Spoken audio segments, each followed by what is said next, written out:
내용은 과거의 악업들을 생각하면 막막합니다. 어떻게 해야 하나요? 인과응보, 인과연기를 알고 나서 과거를 돌이켜보니 지금껏 살아오면서 지은 악업들을 생각하면 막막하기만 합니다. 그런 내용이에요. 이제 구구절절이 있죠. 내용들이 있죠. 저에게 이제 메시지로 전달받은 내용은 구구절절하죠. 살아오면서 이제 겪었던 일들, 힘들었던 일들이라든가 그런 것도 있었고, 또 지금 현재 어려움도 있었고 그랬어요. 근데 이 내용을 제가 보니까 과거의 제 모습이었어요. 과거에 인과응보를 이제 알았어. 그리고 인과연기를 알았어요. 그거 알고 나니까 정말 과거를 하나하나 이제 이렇게 회상하면서 되돌아보니까 정말 지금껏 살아오면서 지은 악업들을 생각하면 정말 정말 막막했습니다. 저희가 그랬어요. 저도 어떻게 하나. 과거에 지은 중한 악업들을 남은 인생에 선업 실천 생활을 해서 생활을 통하여 다 소멸할 수 없을 것 같다. 그런 결론이 내렸었거든요. 근데 질문하신 이분도 그러한 결론에 도달하신 것 같아요. 보니까 아무리 생각을 해봐도 막막하기만 합니다. 어떻게 해야 할까요? 저도 그랬어요. 아무리 생각을 해봐도 막막하기만 했어요. 그리고 또 나이도 있고 태어나서 살아온 그 기간보다 이제 남은 기간이 짧으니까 더 막막한 느낌이 이제 들죠.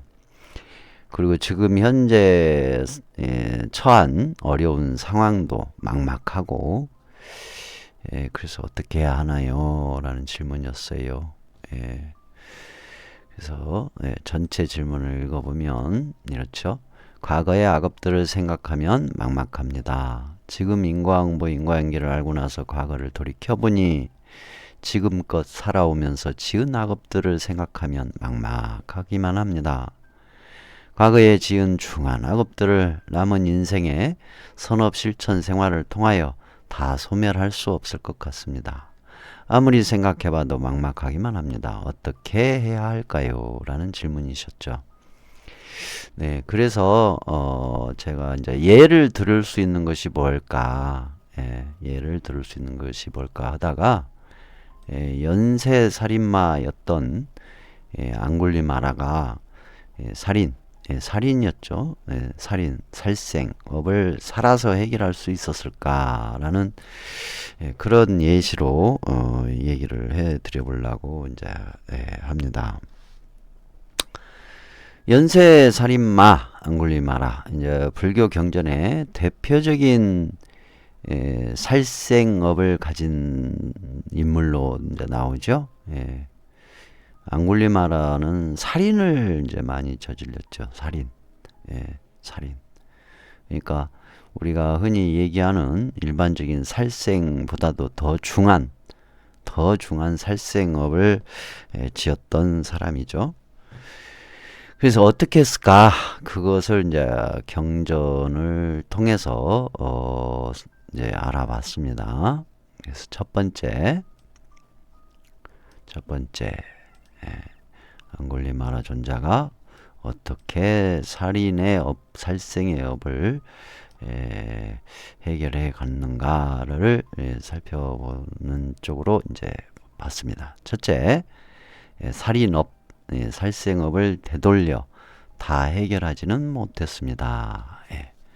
앙굴리마라 존자는 본인이 연쇄 살인했던 살생업을 되돌려서 다 해결하지는 못했습니다.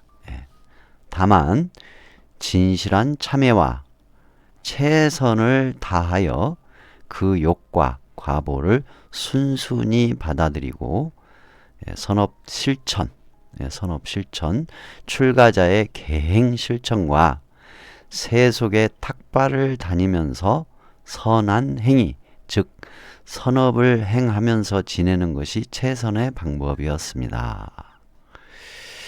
최선의 방법, 이제 보편적으로 자기가 저질른 살인업, 살생업을 대한 진실한 참회, 진실한 참회, 그리고 최선을 다하여 그 욕과 가보를 순순히 받아들이고, 이 부분이죠. 순순히 받아들인다. 그리고 선업 실천, 출가자였기 때문에 출가자의 계행 실천, 그리고 세속에서 탁발을 다니면서 선한 행위를 한 것, 그것으로서 선업을 행하면서 지내는 것이 최선의 방법이었다. 이렇게 보여져요. 그렇게 나타납니다. 보면은 연쇄살인마가 부처님의 제자가 돼서 출가를 해서 탁발을 다니면서 이렇게 보면은 항상 죄인, 본인 스스로 자기 자신이 저지른 거에 대한 것을 알고 있었기 때문에, 또 그것이 얼마나 어리석은 악업을 저지른 것인지를 알고 있었기 때문에 항상 죄인처럼 다녔던 모양이에요. 그런 게 나타나요, 보면은. 그리고 이제 예를 들어서 이런 경우도 있었어요. 그 앙굴리마라 존자가 이제 수행자가 돼서 부처님 제자가 돼서 탁발을 다니다가 어떤 임산부를 만나요. 임산부의 아기를 금방 낳으려고 하는 산통, 산통을 겪는 임산부를 만납니다. 그래서 그 산파가 그 수행자 앙굴리마라 머리 깎고 부처님 제자로서 이제 승단의 옷을 가사를 입고 이 바루를 들고 닭바로 이렇게 오는 것을 보고 얘기를 해요. 당신은 수행자이기 때문에, 청정한 수행자니까 이 산모가 무사히 출산을 할 수 있도록 좀 기도 좀 해주시오. 기도 좀 해주시오. 축원 좀 해주시오. 뭐 그런 식으로 이제 부탁을 합니다. 그러니까 앙굴리마라 존자가 양심이 이제 찔리죠. 양심이 있기 때문에 이제 정말 진실한 참회를 했기 때문에 양심이 그대로 이제 있을 거 아닙니까? 유지가 되고 있었을 거 아닙니까? 그래가지고 나는 이렇게 중한 일에 축원을 해줄 수 있을 만큼, 기도를 해줄 수 있을 만큼 청정한 수행자가 못 됩니다. 그 대신 제 스승이 청정한 수행자이며 깨달으신 부처님이시니까 가서 부탁을 해보겠습니다 하고 부처님께 뛰어가서 그 자초지정을 얘기를 하죠. 그러니까 부처님께서 네가 가서 기도해줘도 된다라고 얘기를 해요. 그러니까 아니 어떻게 저 같은 죄인이 기도를 할 수가 있겠습니까? 그러니까 부처님께서 그래요. 가서 그렇게 얘기를 해라. 나는 진정으로 청정한 수행자다. 지금까지 단 한 번도 살생이라는 것을 해본 적이 없고, 지금까지 단 한 번도 남을 해친 적도 없고, 그 어떤 중생도 함부로 하거나 해춘 적이 없는 오롯이 청정한 수행자이다. 이 나의 이 청정한 수행의 공덕으로 지금 이 산모의 아이가 잘 출산할 수 있도록 그렇게 축원하고 기도합니다라고 그런 식으로 이제 얘기를 하셔요. 기도를 해줘라, 축원을 해줘라.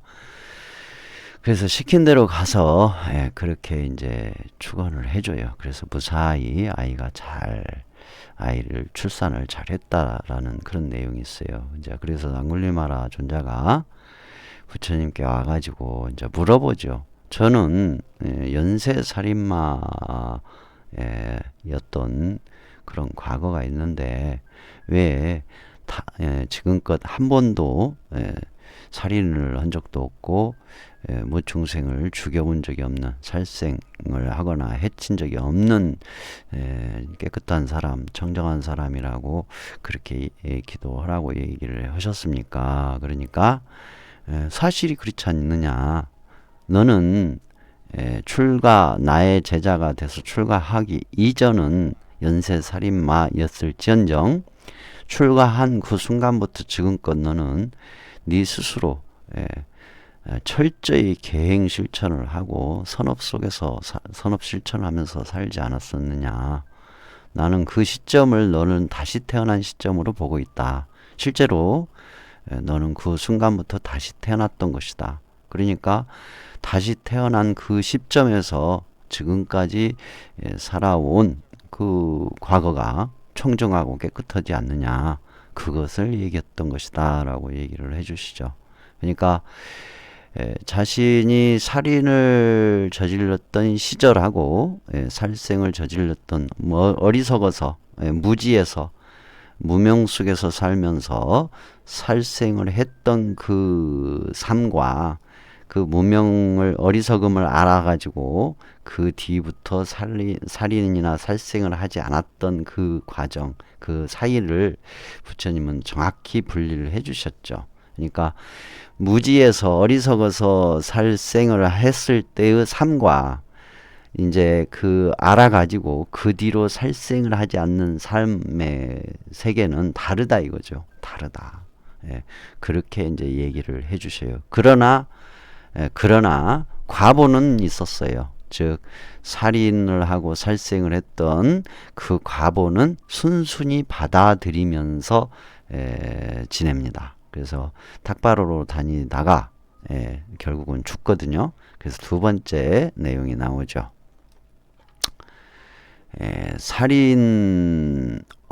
살생업을 해결했던 마지막 과정이 나와요. 앙굴리마라 존자가, 잠깐만요. 조금 줄입시다.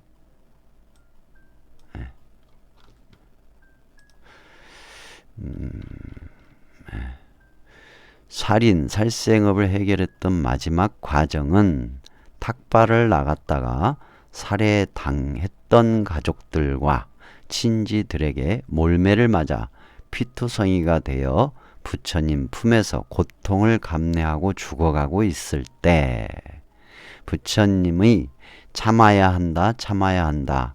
마음속에 어떠한 원망이나 한을 가지지 말아야 금생의 살생한 그 중한 업을 소멸할 수 있다라는 말씀을 듣고 죽음 직전에 깨달음을 얻어 아라한이 되었다고 합니다. 네, 이런 식으로 나오거든요. 즉 이제 앙굴리마라 존자가 탁발을 나갔다가 과거에 그러니까 앙굴리마라 존자가 출가한 순간 진실한 참회를 하고 출가 수행자로서 살 때는 앙굴리마라 입장에서는 청정한 수행자였지만, 깨끗한 사람이 되었지만 그가 지어놓은 과거의 업의 과부 현상은 일어나고 있었죠. 그래서 앙굴리마라 존자로 인해서 살해당했던 가족 또는 친지들에게 몰매를 맞아서 이제 피투성이가 돼서 죽게 되거든요. 그러니까 그 과보는 그대로 왔는데 업을 완전히 하기는 한다라는 것이죠. 그 과보를 고스란히 다 받아들이고 어떠한 원망이나 한을 갖지 않는다. 어떠한 원망이나. 그러니까 내가 선업을 실천해서 다 해결할 수 없는 상황이에요.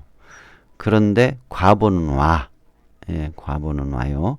그럴 때 내가 과거에 살생업을 지은 걸로 인해서 고통스러운 일, 괴로운 일이 닥쳤을 때 어떠한 원망이나 한을 가지지 말아야 금생 살인 또는 살생한 그 중한 업이 소멸이 된다라는 거죠.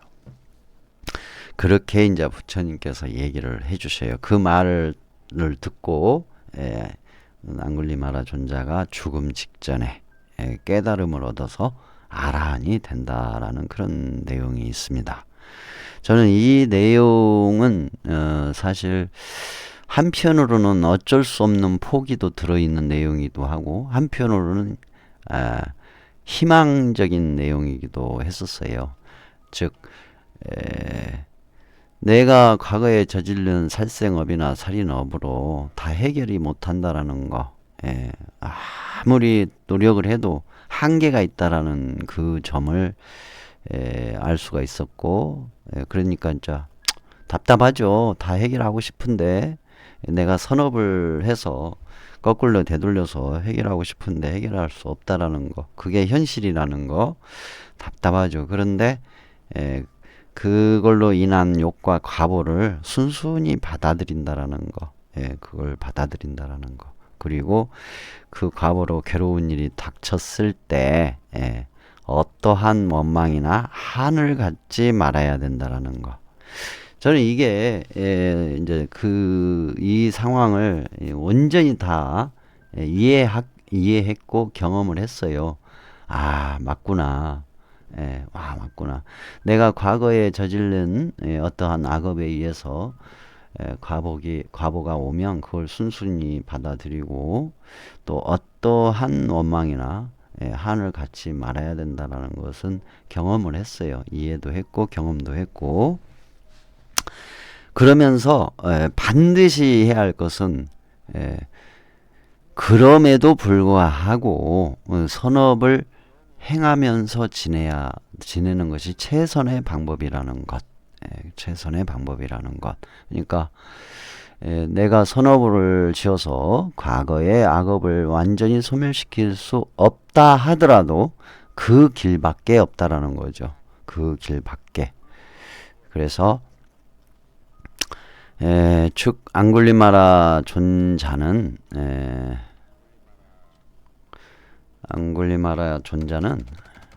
잠깐만요. 조금 올려드릴게요. 제가 앙굴리마라 존자 자신이 지은 중한 살인, 살생업의 과보를 최선을 다하여 받아들이고 참회하고 선한 생활과 계행의 수행을 했지만 그 살인, 살생업을 다 소멸할 수가 없었고 그 원인으로 고통스러운 죽음에 이르게 되었지만 자신의 업의 과보를 어떠한 원망이나 한을 품지 않고 고스란히 받아들임으로써 비로소 궁극의 자유와 행복의 상태인 깨달음의 열반에 들게 되었던 것이라 볼 수 있겠습니다. 라고 이제 마무리가 되어 있는데요. 중요한 게 있어요. 여기서 굉장히 중요한 내용인데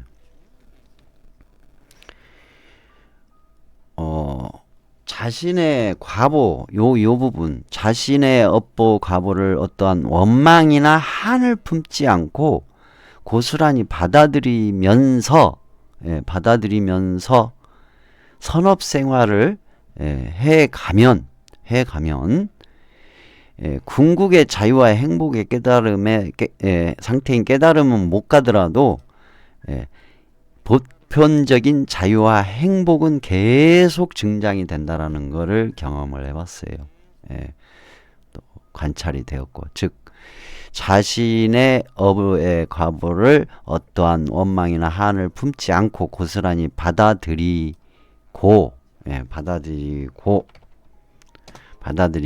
십선 생활과 팔정도의 실천 수행을 하면 세속에서 그런 대로 자유와 자유로운 생활과 행복을 만들어 갈 수 있다는 것을 알 수 있었습니다.